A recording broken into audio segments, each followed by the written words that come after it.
ಆಮೆ ಹೆಂಗ್ ನಡೀತದೆ, ಸಾವಕಾಶ ನಡ್ಕೋತ ಹೋಗ್ತದೆ.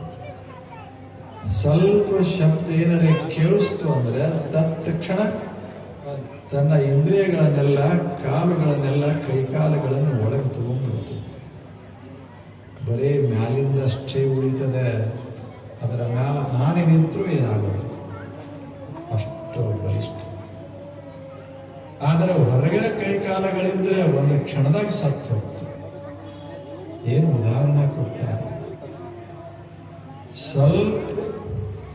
ಸ್ವಲ್ಪ ಶಬ್ದ ಆಯಿತು, ಅಷ್ಟು ಅದು ಸಂವೇದನಾಶೀಲ, ಚುರುಕು, ಎಚ್ಚರ.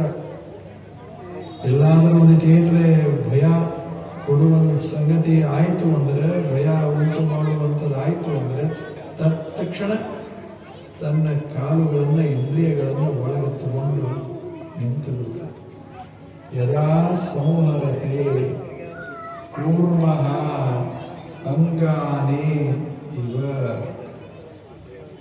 ಹೆಂಗ ಕೂರ್ಮ ಅಥವಾ ಆಮೆ ಬಹಳ ಸೂಕ್ಷ್ಮ ಎಚ್ಚರಿಕೆಯಿಂದ ಜಗತ್ತಿನಾಗ ಬದುಕ್ತದೆ. ಪಾಪದ ಸಾವಕಾಶ ಓಡುವಾಗ ಬರೋದಿಲ್ಲ, ನಿಧಾನವಾಗಿಯೇ ಹೋಗೋದು. ಆದರೂ ಸಹಿತ ಬದುಕ್ತದೆ ಚೆನ್ನಾಗಿ. ಹೆಂಗೆ ಬದುಕ್ತದೆ? ಅದಕ್ಕೊಂದು ಕವಚ ಮಾಡಿಕೊಂಡದ ಮೈ ಮೇಲೆ. ಆ ಬಳಿಕ ಇಂದ್ರಿಯಗಳು ಬಹಳ ಸೂಕ್ಷ್ಮ, ಅವತರದ ಗೋಣ, ಮೈ, ಮುಖ, ಮೈಯ ಬಹಳ ಸೂಕ್ಷ್ಮ.